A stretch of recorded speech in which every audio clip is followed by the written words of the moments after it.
Okay,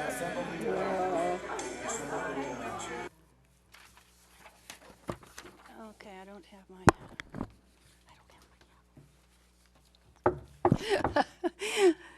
Thank you, John.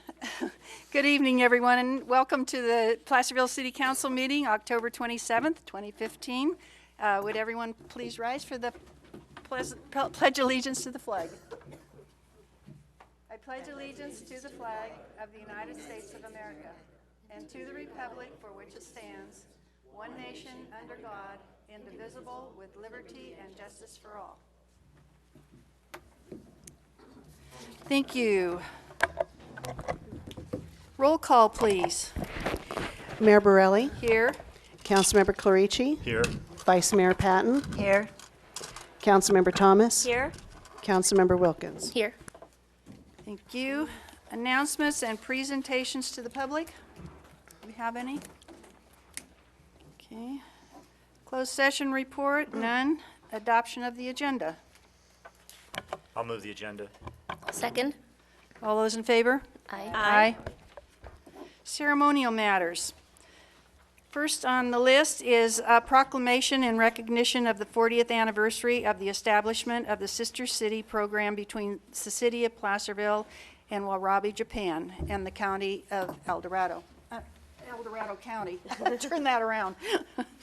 I think, as most of you know, that I'm privileged to be a part of this organization, our Sister City organization, as is Brian Veerkamp, and with him being the chair of the board this year and me being mayor of Placerville, it's our year to visit with them. It's the 40th anniversary, and they're planning a huge celebration, and Brian and I both will be going and taking gifts from the city and then also from the county, and giving speeches and getting speeches. And so anyway, I'm going to read the proclamation that I'm going to present to them. A proclamation of the City Council of the City of Placerville in recognition of the 40th anniversary of the establishment of the Sister City program between the City of Placerville and Warabi, Japan. Whereas the City of Warabi, Japan, and the County of El Dorado and the City of Placerville have participated in the People-to-People International Program and shared a sister city relationship since 1975, and whereas the People-to-People International Program was founded to demonstrate the principles of international understanding and friendship, that people will make friends across, around, over, and under all the natural and man-made barriers which separate them, and whereas in celebration of the 40th anniversary of this special relationship, the City of Warabi will host a contingent of visitors from El Dorado County later this month, including Placerville Mayor Patricia Borelli, to mark this milestone anniversary. And now, therefore, I, Patricia Borelli, by virtue of the authority vested in me as Mayor of the City of Placerville, State of California, do hereby recognize our unique and important sister city relationship with Warabi, Japan, and extend our thanks and appreciation to the citizens of Warabi for the spirit of friendship and cultural sharing for the benefit of future generations. So, thank you very much. Okay, at this time, we are going to recognize our Vice Mayor, Carol Patton Dyer. And it's a bittersweet recognition that we have. Carol's going to be leaving us because she went and got married and chose a fellow who lived out of the city limits, so she's no longer eligible to sit on the city council. So tonight we're saying farewell. Carol, I just want to thank you for all your years of service, and not only on the city council but all the years before on the planning commission and downtown organization and just everything that you've been involved with. And I hope you're not going to stop just because you're stepping down from this. So hang on one second, we have something for you. No candy. All right. Oh, it's beautiful. Isn't that pretty? Yes. Thank you. Thank you very much. Good thing I brought my husband with me. Yeah. So well, you want to say something now, but I know there's some folks in the audience that would like to come up and have. Okay. So those folks that said to me they would like to come up and say something about Carol or to her, please come forward.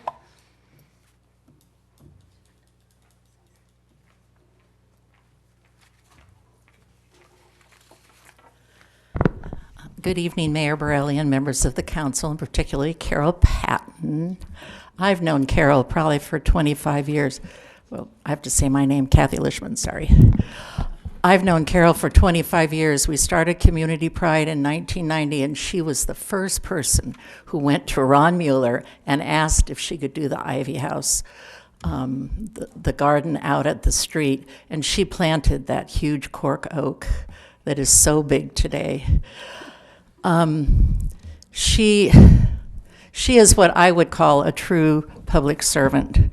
She has done so much in the years that she's been involved, and done it quietly and not for recognition, and not just serving on the council, but all kinds of other things she did to improve Placerville.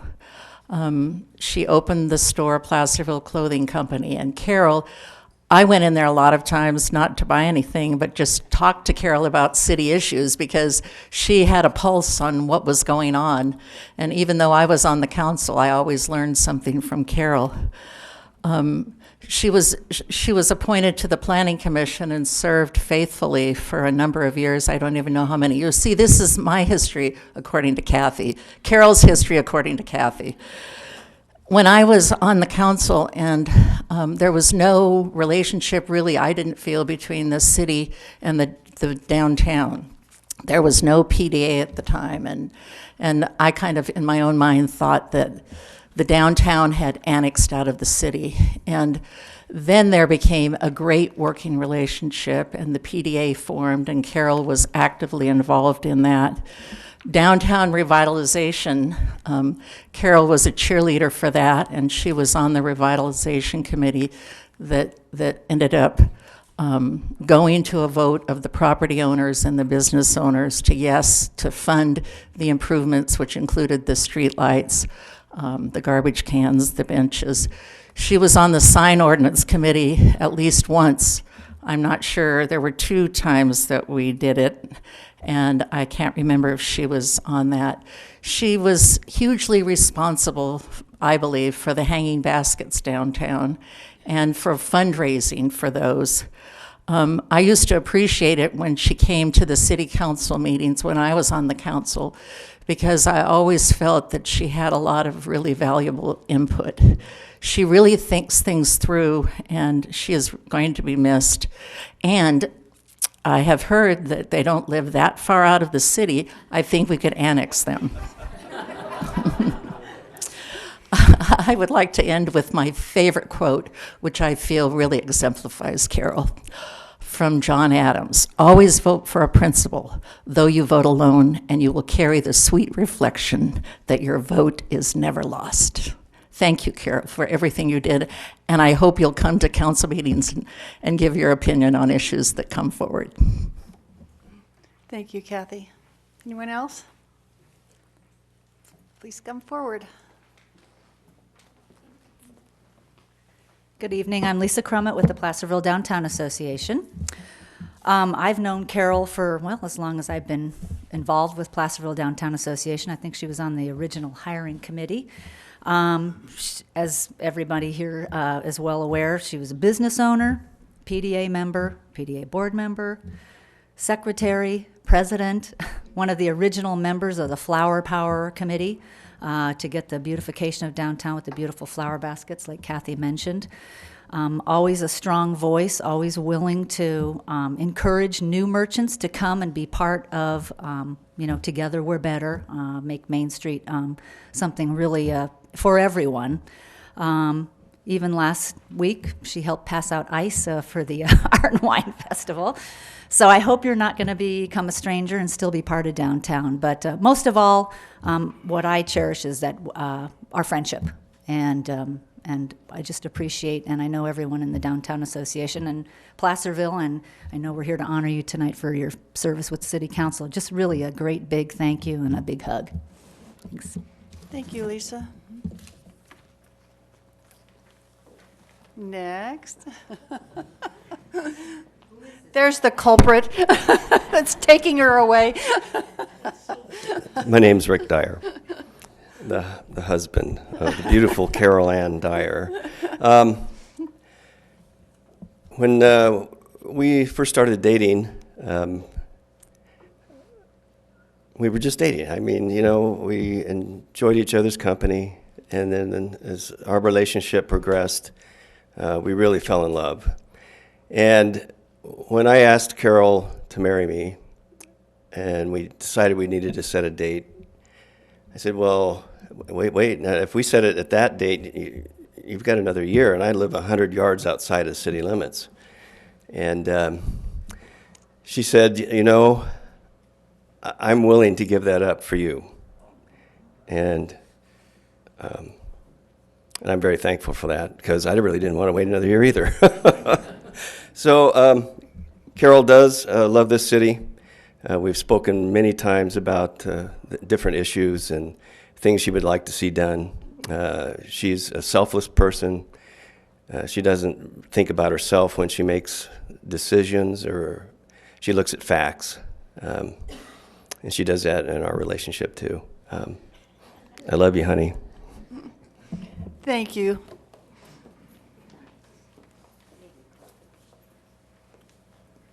Madam Mayor, members of the council, I can't top that, Kirk Smith. But you know, everybody can say all those other things, and this is wonderful because we get a chance to repeat some of the things we said 2 sessions ago. Carol, one of the things that you've illustrated is the value that the public gets from having somebody on the council who has the experience of small business, who really knows what being a merchant on Main Street is like. And I want you to know that merchants and the public as a whole were really impressed and pleased by you taking a stance, consistent with the quote that we heard a few moments ago, to act your conscience and vote on with great sensitivity on the subject of the tax increase, and reflect a lot of views that showed sensitivity to the plight of merchants. And that left a big mark. So that's very much appreciated. And I hope a practice that can be followed. The second thing that I think was distinctive is that a number of times you would take matters that were on the uncontested, the consent calendar, and set them aside. And it doesn't mean that anybody's vote was likely to be changed, but what it did was show respect for the public and for the democratic process. And that too is something that people really appreciate, and it left quite a mark. It's very distinctive, and I hope you'll be honored not just by words, but maybe a practice by doing that less often and having more than just the bare minimum of the Brown Act 3-day notice to have it on the agenda. And that when things are on the uncontested or the consent calendar, that there'll be a public notice telling the public if you have a practice for how to contest it and have it taken off. Because when you have people waiting, it's because they want to be heard. So you'll leave a mark, and I appreciate it. Thank you. Anyone else?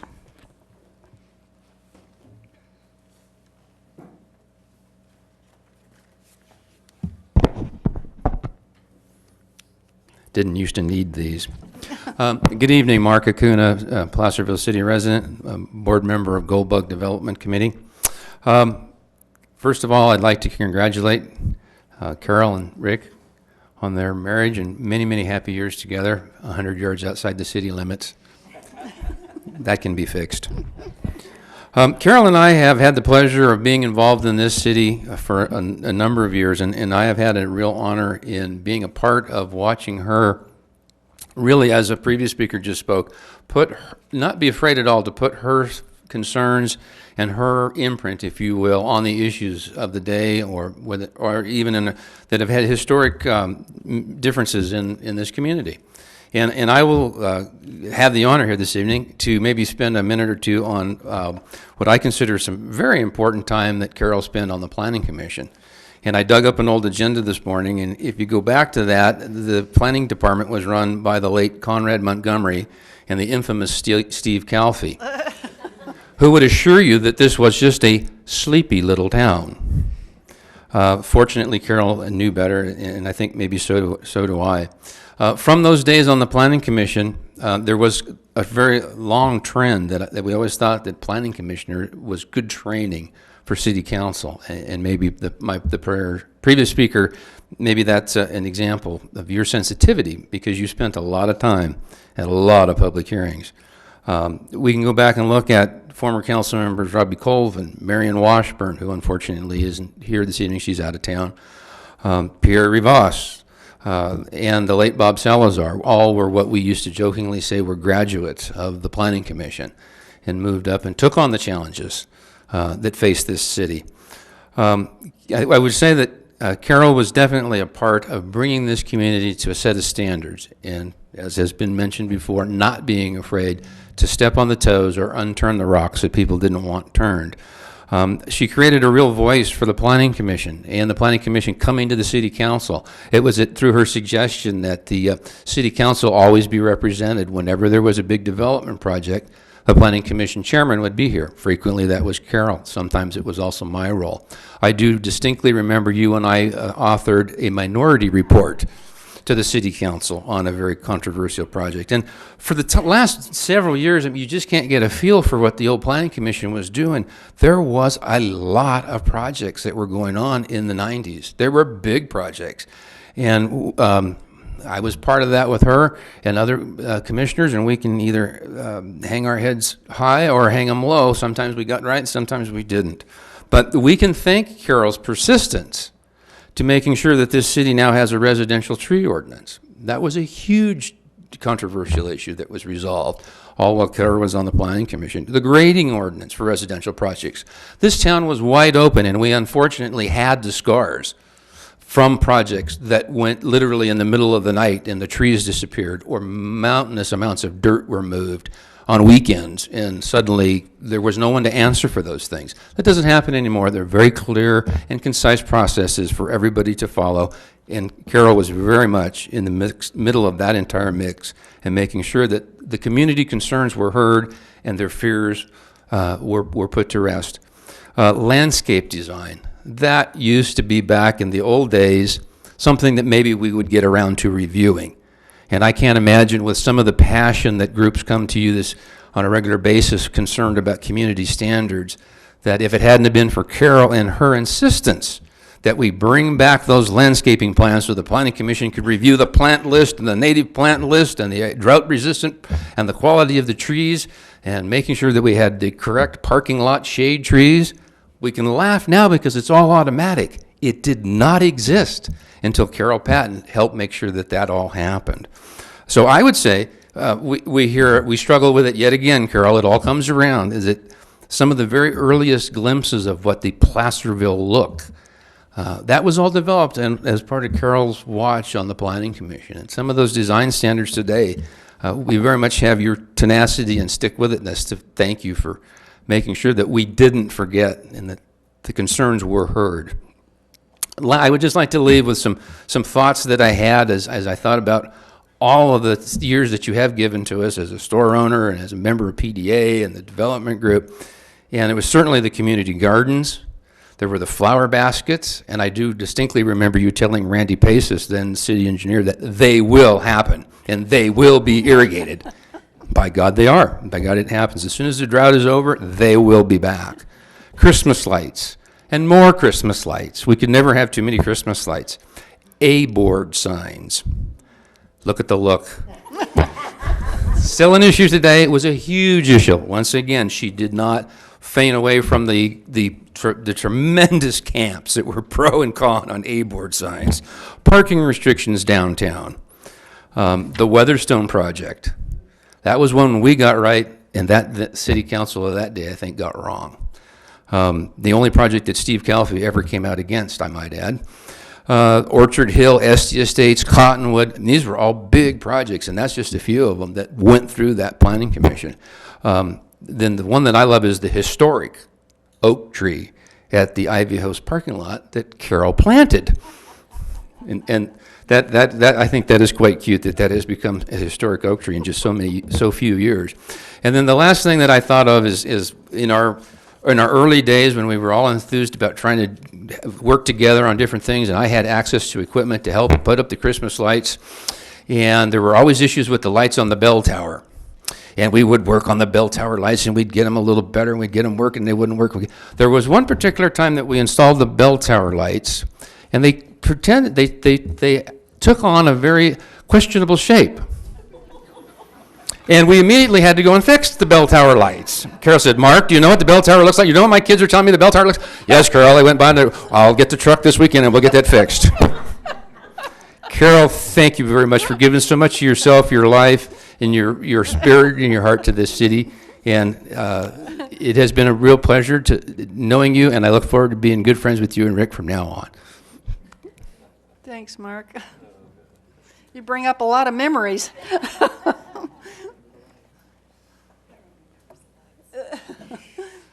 Anyone else?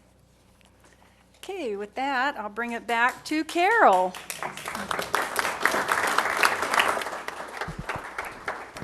Well, twice in 1 month, I'm totally humbled by the people and what people say. And it's kind of interesting listening to Mark rattle on about various projects. And I've gone through the years thinking, what was your favorite? What was your least favorite? What'd we get right? What'd we get wrong? My very favorite, just as a little history, my very favorite project that we were involved in is actually you're going to think it's funny, but it's the theater and the little pedestrian walkway that cuts right through the parking lot. Because to me, that was so precious. It's the only parking lot that does that in our city, that the pedestrians actually have a place to go to.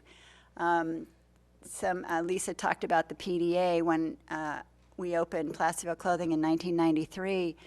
I was approached to join what I called the dissident group, as well as the PDA. And PDA at the time was meeting upstairs in the needlework shop. And I think Dennis Thomas was there, and he's sitting in the back of the room trying to hide. Dennis was there, and Shauna was there, and the guy from River City Bank, Steve Galliart, was there. There was like less than 5 people in that room, in that little loft. And when I whined and complained too much to Dennis Thomas, he finally said, look, if you are so concerned about how PDA spends money, why don't you be the treasurer? So I became the treasurer, then I became the secretary, then I became the vice president, then I became the president.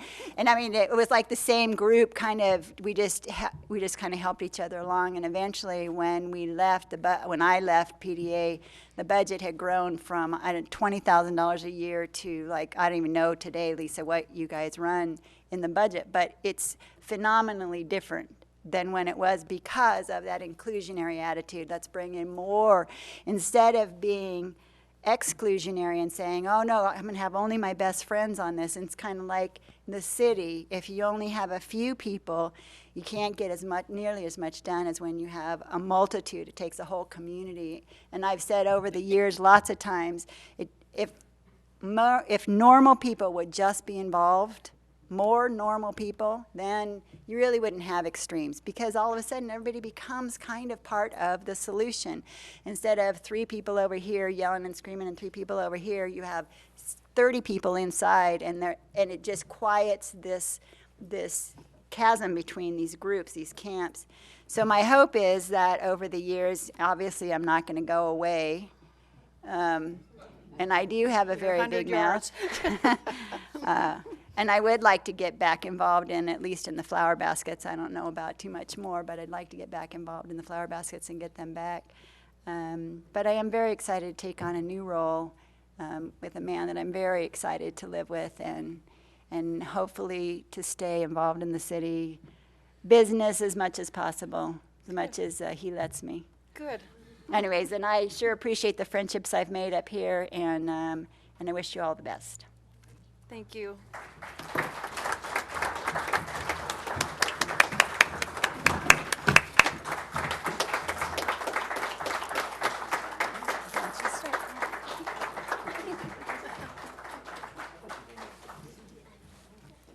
Rick, I think you need to come up here and lend a hand. Yeah, because I'm technically not.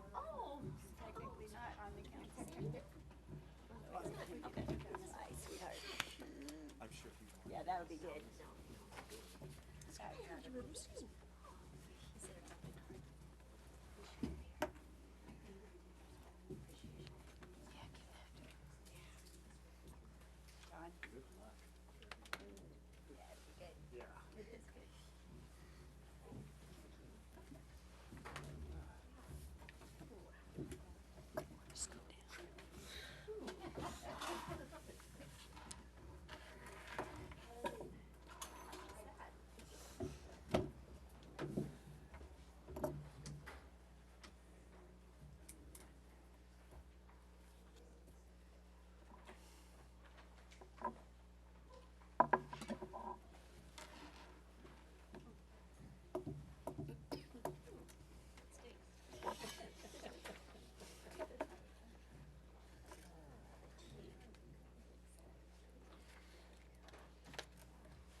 Okay. Back to business at hand. Okay, this time for public comment, brief, non-agenda items. This portion of the meeting is reserved for persons wishing to address the council on any matter not on the agenda that is within the subject matter jurisdiction of the city council. State law prohibits the council from acting on items not listed on the agenda except by special action of the city council under specified circumstances. The mayor reserves the right to limit the speaker's time to 3 minutes. The mayor will recognize you, and when you come to the microphone, please state your name for the record. You are not allowed to make personal attacks on individuals or make comments which are slanderous or which may invade an individual's personal privacy.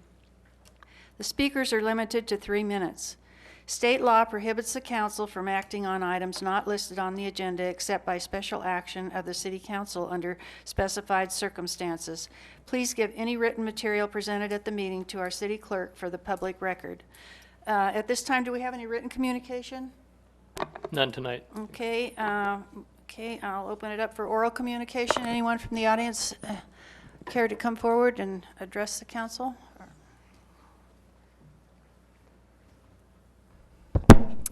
Susan Rodman, Placerville resident, member of the Measure H Committee, and I came to share some information that I recently read with all of you.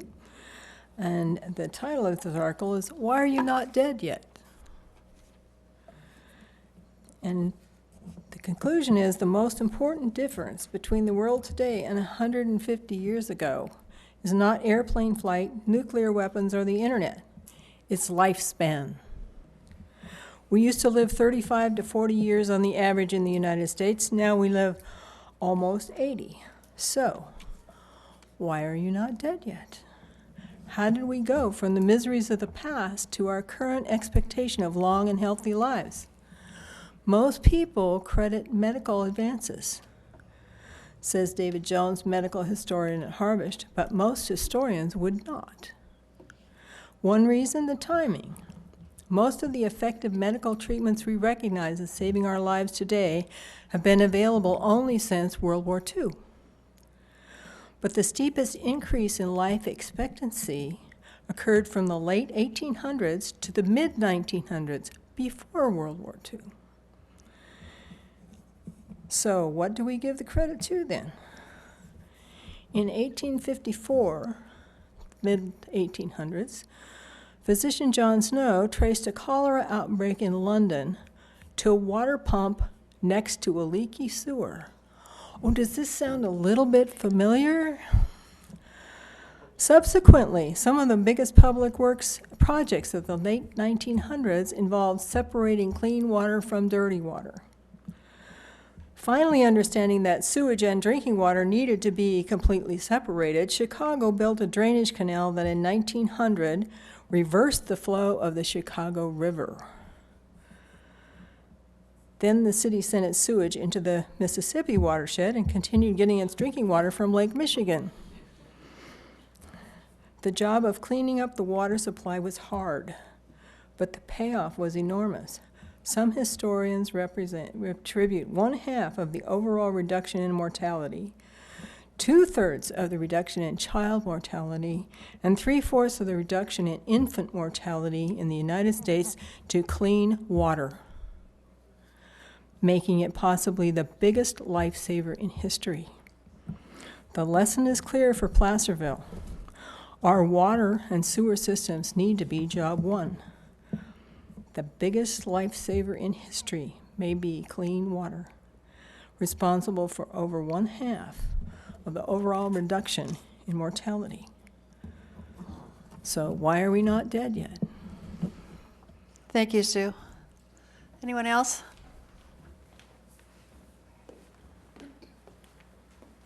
Madam Mayor and members of the council, Kirk Smith, I'm always pleased to note the appearance of our good friend and noted civic leader Mark Acuna. I'm sorry Mark left, because I'm always glad to help him out correct the record. I know that's appropriate earlier in the year when Judge Kingsbury was afforded a considerable amount of time to present the prevailing case for closing our courthouse.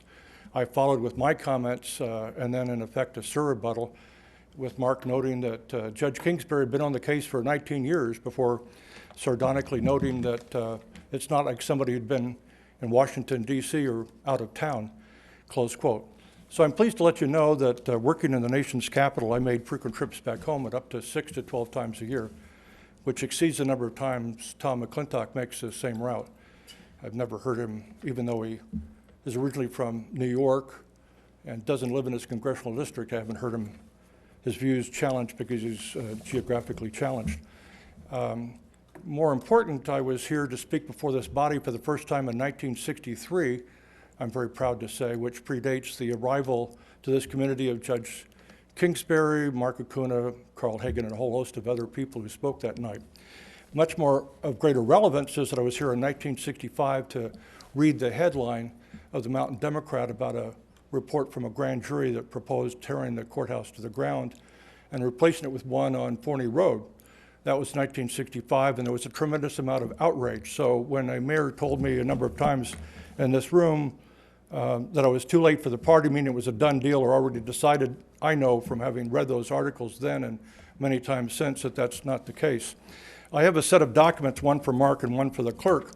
The first one, Exhibit A, is correspondence from Laura Sands, one of a number of officials with the State Judicial Council that refute the notion that the Judicial Council ever considered moving our courthouse to Rancho Cordova or Cameron Park. They never heard of it. 19 years on the job is good, but the first 12 years in my elementary school civics, I learned there's 58 counties in the state. They have a county seat, which is because they get the seat of government, or that's why you have courthouses and county seats, and no statutory authority for doing any of those things. But again, the correspondence shows they've never heard of it, let alone it was never considered. Secondly, there's a report, Exhibit B, which is done on the building, where they tested every corbel. There's no chance the corbels are falling. They've been tested. They put a load on each corbel, each surface. That story about the corbel falling, that was on the desk of a member of the planning staff of the county.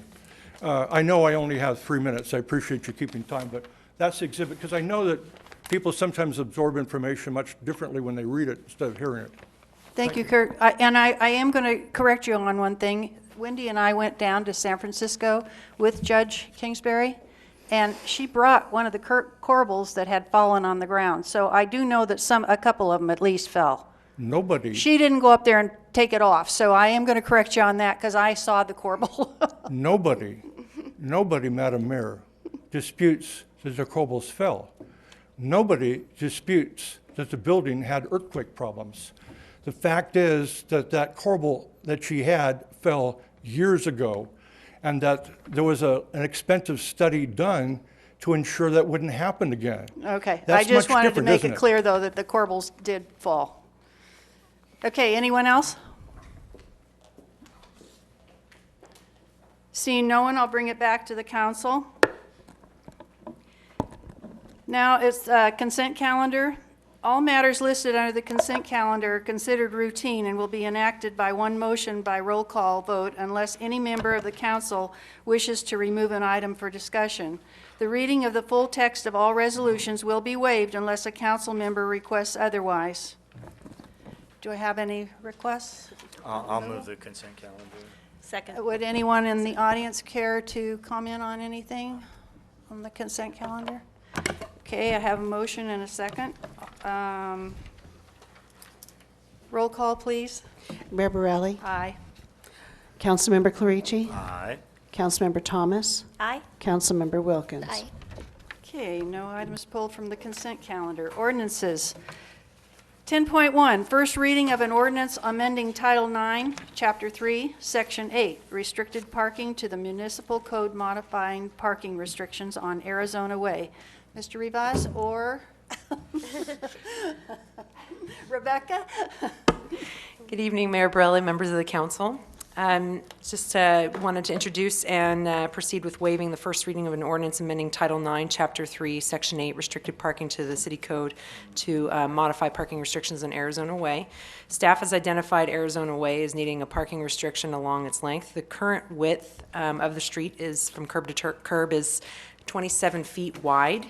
For a local street, this is sufficient width for two-way pass-through traffic. However, what we're experiencing is due to the fact that there's currently no parking restrictions on either side of the street, parking has occurred, and therefore it's made it inaccessible for maintenance and emergency vehicles to access Duffy Park at the end of the street, which can be problematic. The park will also is accessed by pedestrians from Pleasant Street, and Arizona Street does have a sidewalk on the west side from Clay Street to the end of the street at the park.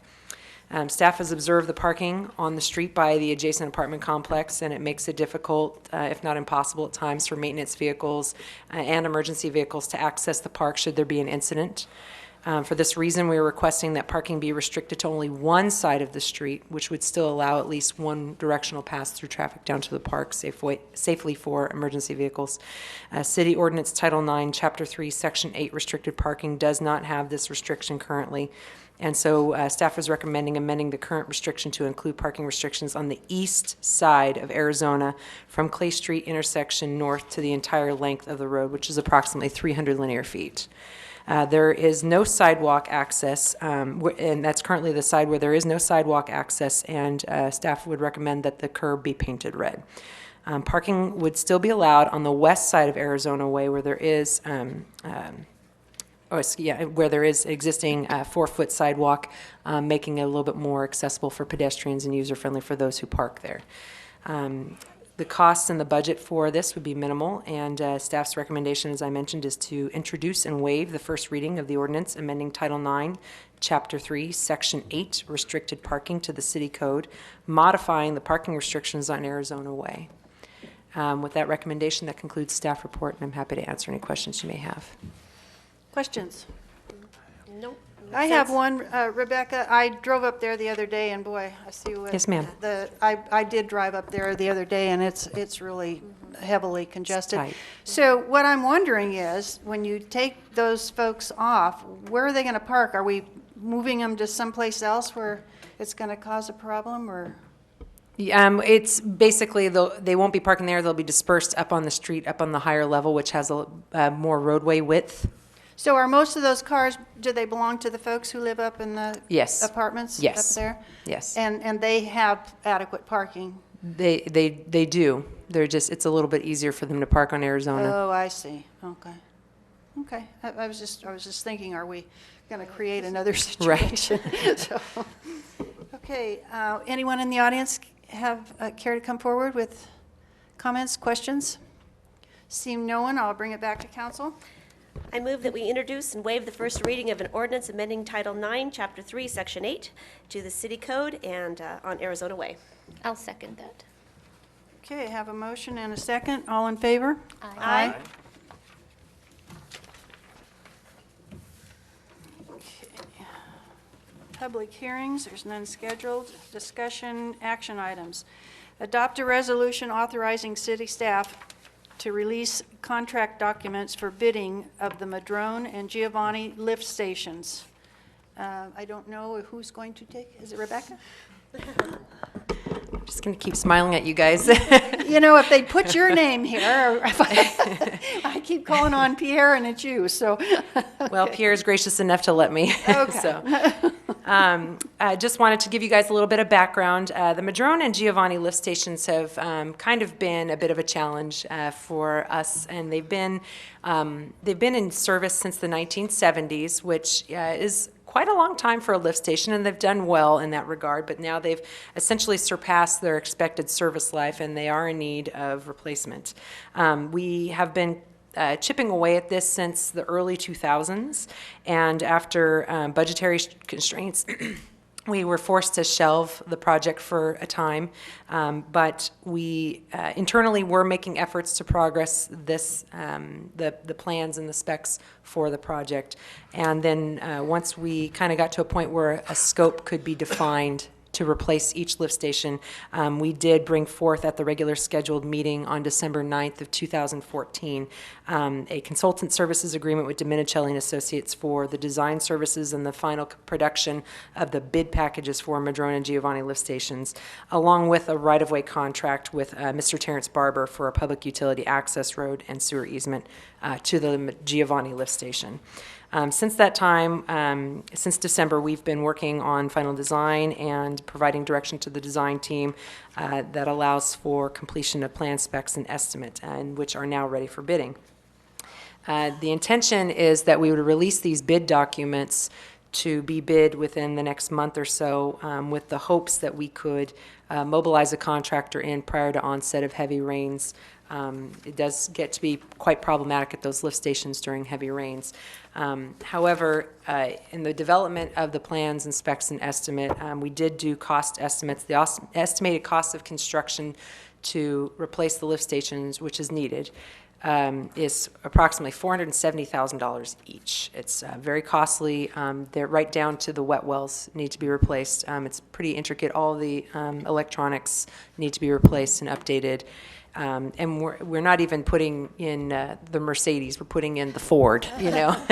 So we are being very cautious about value engineering on these projects as well. We weren't very, we were very frugal but practical. However, that being the case, there's two of them. So at that time, when it was identified what the cost estimate was, you know, we looked at both lift stations and you kind of, you know, pick the problem child that needs the most attention, you know, and address it that way. And so we directed the design team to prepare bid packages that would allow for the replacement of Giovanni lift station first and make Madrone a bid alternate to the plans and specs. And the reason being is if we get good enough bids, then we could award both. But if we don't, at least we would get the one that was desperately, desperately needed. So with that being the case, we looked into how much budget we have available, and Mr. Warren was good enough to give me some additional information. I appreciate it. Thanks, Dave. And so as I mentioned in the staff report, there is approximately $150,000 budgeted within the wastewater lift stations project, which is CIP number 4508. And in addition to that, there are some dormant projects that we could collect for to move forward with funding at least one of these lift stations.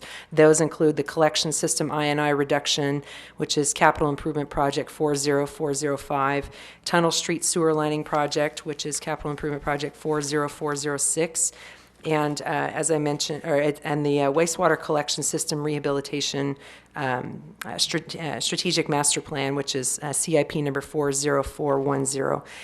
Totaling amounts are $219,864, in addition to the $150,000 that we already had identified within the wastewater lift stations project.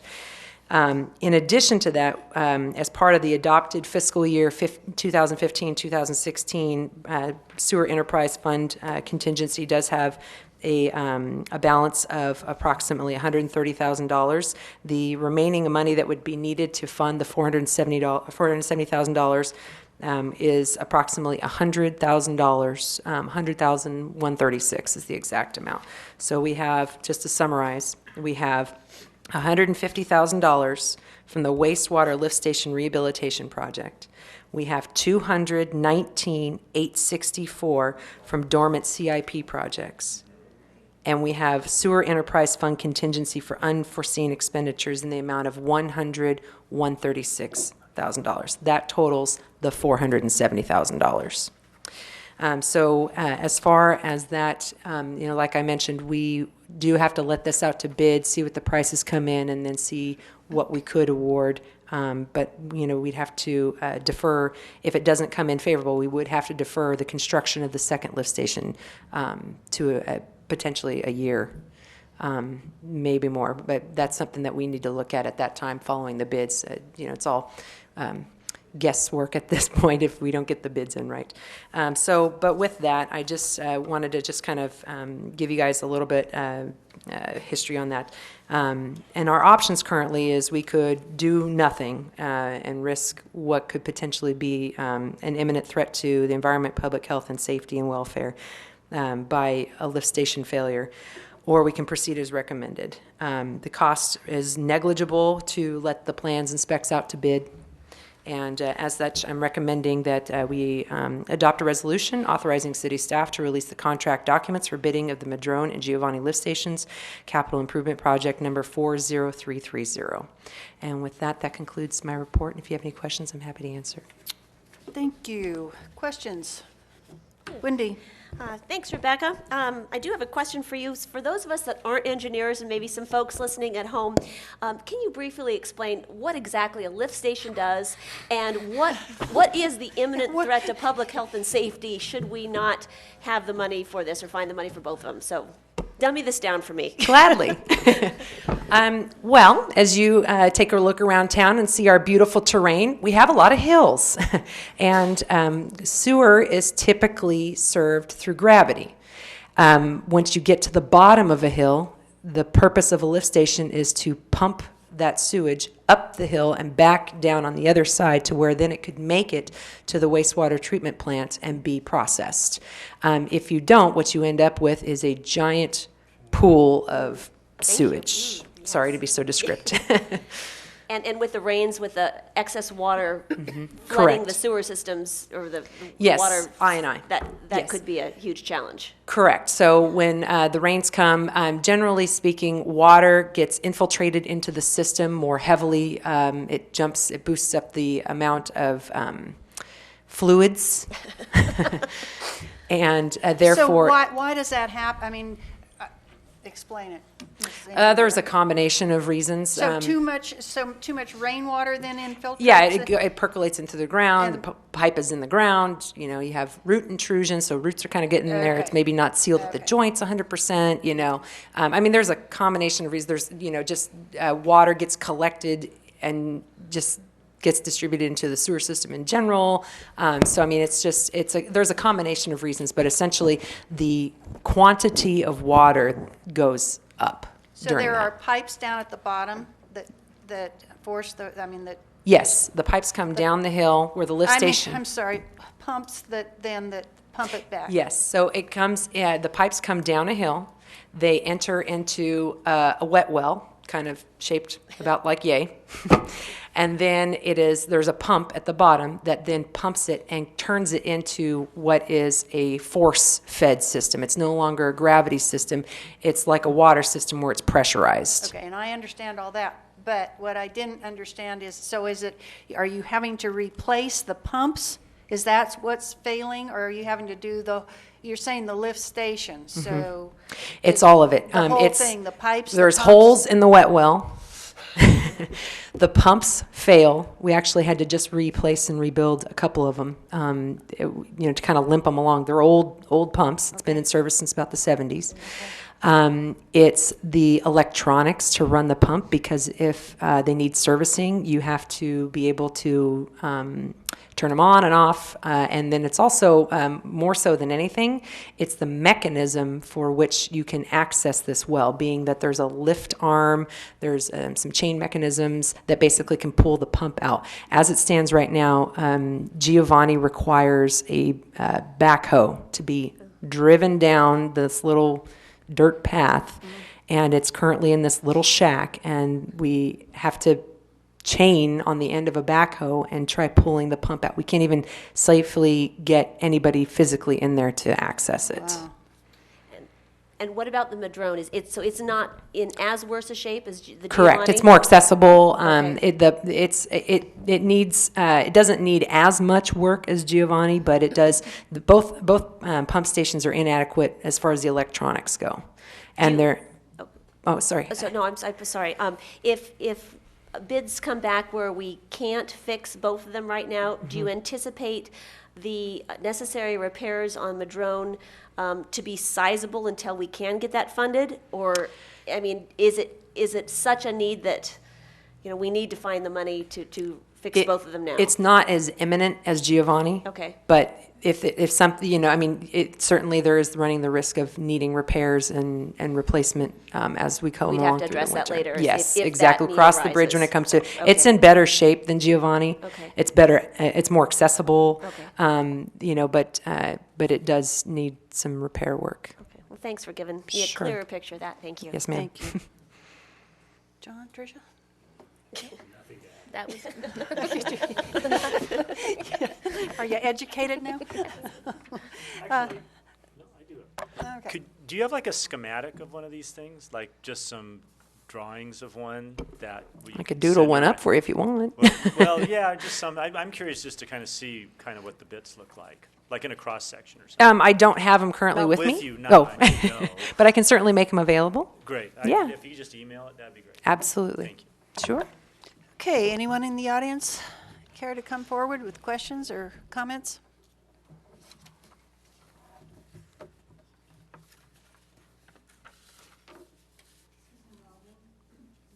Committee, member of, resident of Placerville, a customer who gets my water and sewer from the city of Placerville. And I was a little appalled to see that these lift stations are 40-plus years old. Anybody got a 40-year-old car that's still running? I've got a 1984 4Runner that's still running, but that's 10 years newer than these lift stations. And these lift stations are have a lot more stress, shall we say. Do a lot more work than you're. Yes, do a lot more work and do it consistently. In the early 2000s, these came up as needing some repairs. That was when our economy was roaring along, we were doing good. But these needs were ignored. We called it deferred. But as my mechanic dad always told me, mechanical things aren't like a skinned knee. They do not heal. They only get worse. So these were deferred until imminent failure. We didn't pay then, so now we will pay more. I think given the urgent need to replace these stations, if bid prices come in favorable, we really ought to do both if there's any way we can scrape the money to do them. And every effort needs to be made to do these kinds of things. This neglect has already gone on for far too long. And while it's too late to hope for a better past, it is not too late to build a better future. So I think we need to get out of this little rut. Thank you, Sue. Anyone else? Seeing no one, I'll bring it back to council. I think Sue makes a good point. I was going to kind of jump on what she said about what if the bid prices don't come in at the, from what you have budgeted, what if they come in over? What can we do to remedy that? Well, that's something that I'd like to strategize. There's a couple of schools of thought that we could do. I'd like to sit down and strategize with Cleve and with Dave and with Pierre before I really address Okay. that at this time. So, but it just sounds like the urgency. I'm just wondering if we should make concessions now. I mean, if we should, I don't know. Well, the good news is the only action that's being requested this evening is to release the bid documents. Okay. So no budget appropriations or anything are required at this time because I don't want to sit and try to assign something for that. We can't possibly estimate that at this time because Okay. we don't have the bids, Okay. unfortunately. All right. I apologize. Okay. Cleve, did you? Yes. I was just going to say what Rebecca just said. We don't know yet. Okay. And, we will do everything we can. We recognize the importance of this, and we'll do everything we can to see if we can identify funding for them. But it's all contingent on where those numbers come out. If they truly come in fully at a full 470,000, I will tell you it'll be difficult to fund them at least this year. But we will continue to look at that, and maybe that becomes a priority project for next year's Measure H committee to look at funding. So we'll have to explore that going forward. So. Okay, so I think we have like mixed things.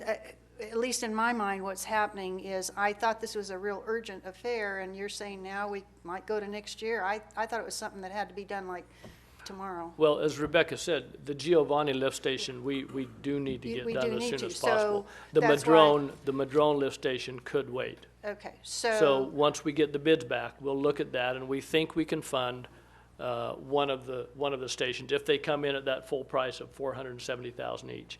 Okay. We've identified how we can fund at least the one, and that's the most critical. So we would take care of that one and then begin to research and see how we can fund the other one. If they come in somewhat less than the 470, we will look immediately and see if there's ways that we might can identify to fund both of them.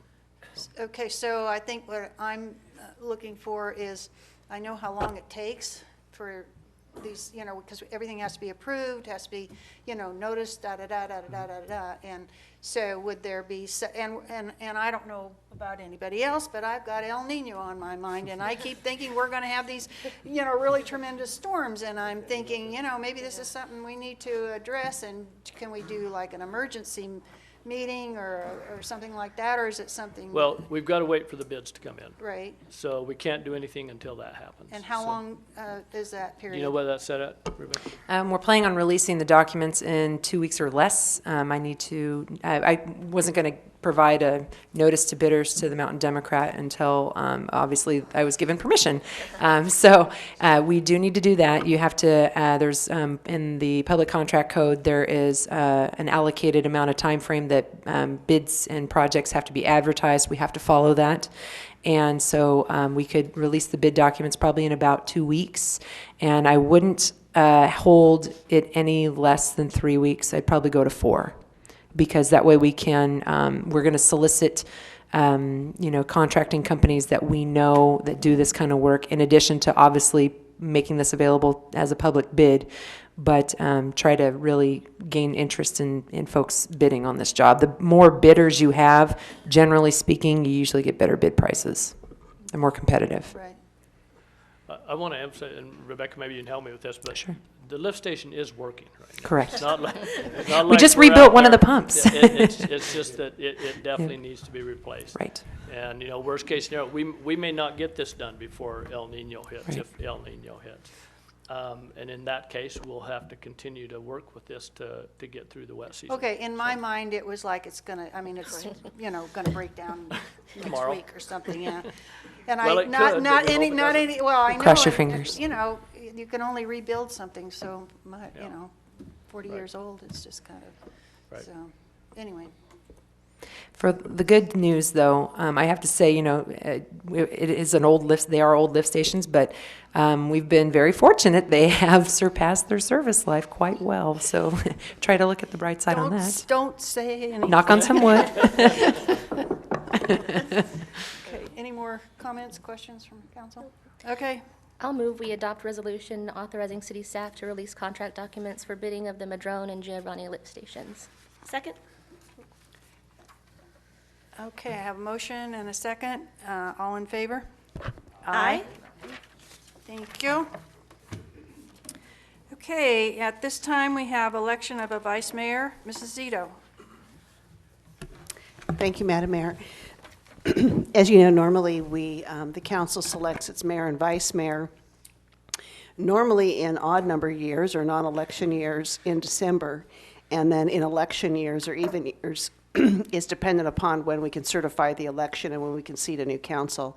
At this time, you have a choice of either filling Councilmember Patton's vice mayor position with one of your own, or making the decision to hold off until following your interview process of city council candidates, which will take place in early December, when you have a full 5-member council, and then selecting a new mayor and vice mayor at that time, and leaving the vice mayor position vacant.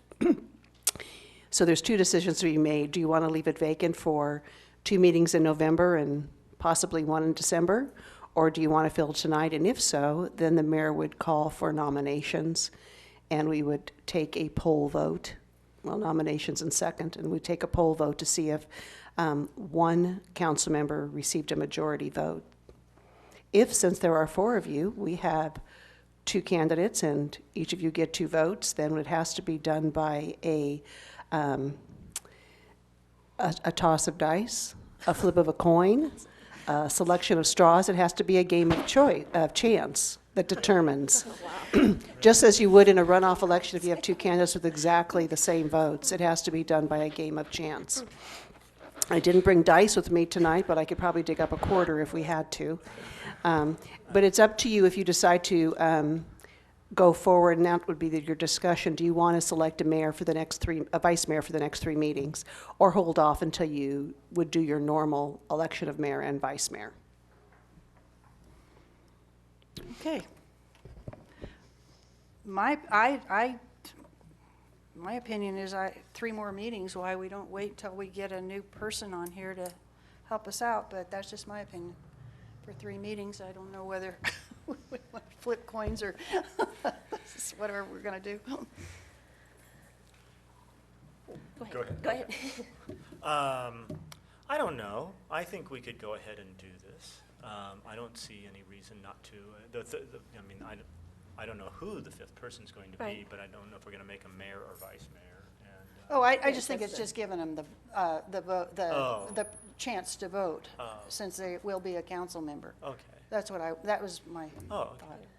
Well, the things may change. We can change it then too. So That's true. I think we just go ahead and select a vice mayor. That's fine. At this point. And with that, I'd like to move Councilmember Wilkins as vice mayor. And I would like to second that. Okay, it's been moved and seconded. Vice Mayor Wilkins take the position of, Council Member Wilkins take the position of Vice Mayor to take Carol Patton's place. All in favor? Aye. Aye. Aye. Opposed? No? None? Okay. Congratulations.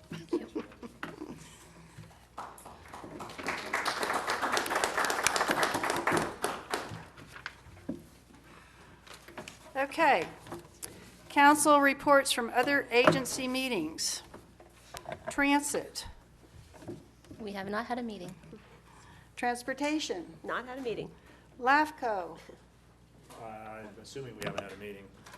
SACOG, There's one this Thursday. Se- No, go ahead. You've all responded. It's fine. no, No, I was just going to mention that thing that they're doing with the blueprint, but I think almost, except you have not responded. I sent an email around. Oh, yeah. Yeah, that's fine. Okay. Are you going to go? Yeah, region. Okay, that's fine. That's fine. I just want to, they've been bugging me about RSVPs, and I just want to tell them to go. SEDCOR, no report. Yeah. Okay, request for future agenda items. Excuse me, Mayor Borelli, if I Yes. could just make a comment. I had correspondence today with Jim Mitcherson from the Board of Supervisors, the clerk to the board. Because of Councilmember Patton's resignation, Councilmember Clarici is the alternate to LAFCO. And rather than holding a mayor select committee to fill that position for the brief period of time until you have a full council, if Councilmember Clarici is willing to serve and attend the meetings as the alternate, he was happy to keep it that way. So, thank you. That's fine with me. I'll let Mr. Mitcherson know. Thank you, John. Okay, any requests for future agenda items? I would like, we had a gentleman come to us some time ago and wanted to, inquiring about a medical marijuana facility, and we told him that we wanted to wait until some action was taken at the state level. And apparently some action has been taken at the state level. I've read about it. And so I'd be curious to just find out sort of where that, what the, I mean, I've gone on the League of California Cities. I've kind of read through it myself. But I was just curious as to kind of what the finding of the state was, whether it provided more guidance in terms to like local law enforcement and whatnot regarding these facilities and the like. So if no one seems to mind, I wouldn't mind, a person from the community made a request. I like to follow up on these things. Yeah, we can bring back a report. City attorney, police chief, and I participated in a webinar on the topic last week, I guess. So, yeah, there's another one coming up. I don't know if we're going to look at that one at all or not. But, yeah, we have some information that we could share in a report with council. And there may be some amendments to our ordinances that may be necessary. That'll be coming to the council in the next few weeks because there's some deadlines under the new legislation that if you don't have the right wording in your ordinance in place, you're going to lose the ability to do certain things with regard to regulation. So we're looking at those, examining our ordinances to see what we have to do. So there'll be a lot coming on that. Yeah. For example, there's one regarding whether or not we allow cultivation within the city limits. And if we don't take action on that by March 1st, I believe the date is, I believe that's we correct. may be precluded from taking action. So, After seeing the report so tonight that's from just an on example Fair of Oaks, one I'm of not too those, sure so. about Yeah. those chickens. Out where my daughter lives, out Rising Hill Road, there's a couple of them, and this time of the year, it just is like a skunk convention out there. It is impressive. Yeah, my friend lives out there on Rising Hill, too. Oh, yeah. Thank you very much. Thank you very much. I appreciate it. Okay, city manager and staff reports. Do we have any? I wanted to bring up two items. The first is, and this isn't on as an action item, but I'm hoping that you can somebody would like to volunteer. With Councilmember Patton leaving, we are still working on the event sign issue with PDA on Main Street. With Councilmember Wilkins and I and Councilmember Patton, we're doing that. Without her, I'm wondering if there is someone else that would like to assist us with that, because there are some decisions we need to get made and bring something back to council that are somewhat urgent on that. So depending on what direction we go. I So, wouldn't mind, but I don't know, since I'm working with Caltrans and would that be a conflict? No, Or would it be no. kind of an added, maybe? that would be a benefit, I Okay. think. So, yeah, just part of Okay, it. So, I'll help. okay. The second item is, Mr. Yule provided to me today, the application for the Christmas parade. So I just thought I should get confirmation. Would you like me to sign you up for the Christmas parade? Yeah, sign again us this up. Practice year? our wave. Yeah. I will wear red. Hey, get with the program, John. Maybe we can con Rick into driving the car for us. Yeah, there you go. Even though Carol's not gonna be here. She should still ride the parade. Yeah. And that's it for me. So Great. we'll get that. Sign us up. I'm a little disturbed. Did I see on there that there's no Santas? Because is that a war on Christmas? No, because there's one at the end. Yes. Can't have two Santas, John. I think. You confused the poor little gals, guys, huh? There you go. Okay. Any staff reports? That's it. Okay. All right, upcoming items. Items tentatively scheduled for the next regularly scheduled city council meeting on November 10th, 2015 include Mallard Lane street frontage agreements, Johnson Controls Agreement, recertify agreement with All for One LLC, letter supporting legislation for online sales tax, introduction of 2 new police officers, adult sports fees, award of Western Placerville interchanges, Phase 1B, award of construction contract, award of Broadway construction contract, TIM fee inflation rate increase, first reading of an ordinance regarding water-efficient landscaping, and first reading of an ordinance regarding parking lot trees. Can we start now? We will not be getting that 7:15. Okay, and with that, I will adjourn the meeting, and thank you all.